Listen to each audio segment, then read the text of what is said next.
Gikan diri sa Pangdalaga, Misamis Occidental. People of Oroqueta na yan. Good day mga ka-people! Welcome sa atong special na vlog karong adlaw. I'm Janjan Lim, one of the admins of the people of Oroqueta. Nata diri karon sa Pangdalaga, Misamis Occidental. Kabalo ba ka-people karong adlaw?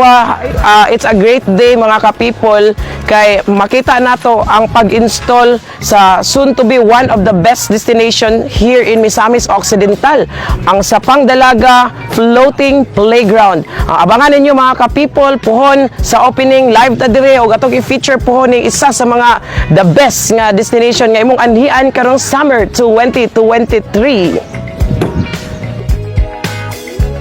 Kabalo ba ka people in this site? Ani i-build ang floating playground. Doon na siya sa Pangdalaga Floating Cottages. Kabalo ba ka people? Kaning playground diri is at 3,500 square meters. Kining area inflatable island and water park with 32 fun to play courses and obstacles. Abangan na lang nyo mga ka-people this March.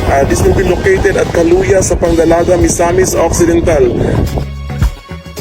Itong adlaw, February 24, 2023, holiday, o ang atong holiday ka-people, atong gi-spend dire sa installation sa Pangdalaga Floating Playground.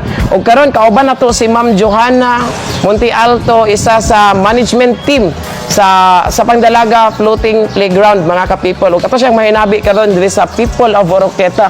Ma'am Jo, kumusta man ang ato ang ongoing installation sa floating playground?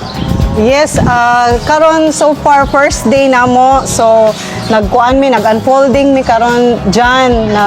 So nag-segregation sila right now sa background. Ilang gi-segregate ang each part sa design. So mo na ilang gibuhat ron. We have 15 lifeguards nga nag-assist nila. Na 3 staff from Manila sa installation team. What will be the ka-people ilang i-expect ma'am? I-expect sa atong mga ka-people aning atong floating playground sa Pangdalaga?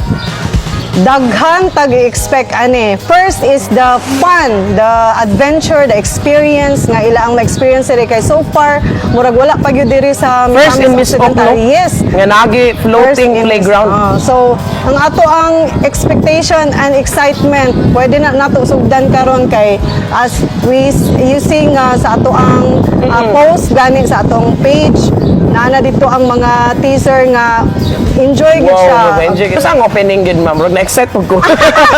Actually, wala kanusa kami ang opening? nakaset o kano sa ang opening. Pero, Wala pa. pero amo ang target is March. end of March. End of March. Yes, end of March. So, depende sa kuan, kay Sa usahay bitaw natin mga brand time challenges niya, no? sa weather. Okay, na ulan, na balod, na. Mag-depend man kita sa weather. So, kung ulan-ulan, medyo mas slow yun ang ato ang installation. Pero we will try hard, so hard nga makadula na ta soon as possible. Pila po yung entrance ma'am?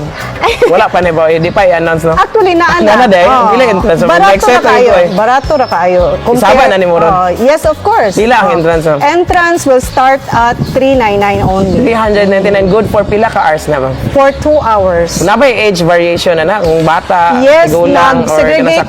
Yes, nag-segregate mi sa mga kids to prevent sa mga kuan bitaw para safe sila.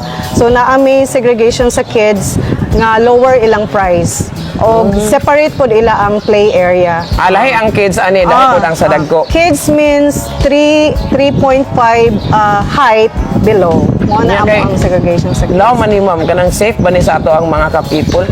Yes, Nabay naman tay mga safety lifeguards. measures, ano? Naatay of course, naatay life vest tanan. Tapos naatay lifeguards nga daghan nga mo attend sa ila.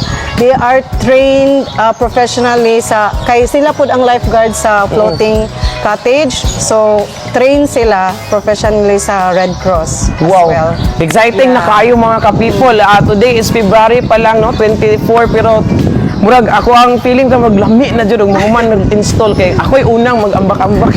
Ito no.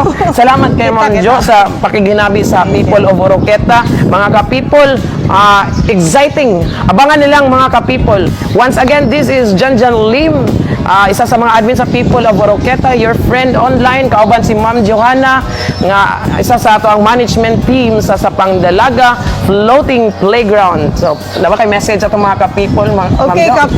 people of Oroqueta, get excited, makadula na ta, puhon, we'll try Yes. our very best nga maka-open ta soon as possible. So, we're inviting you all nga mo try pod og experience this kind of adventure kay wala pa gyud ni sa atoang province. So, inviting you to come and visit and play at sa Pangdalaga Floating Playground.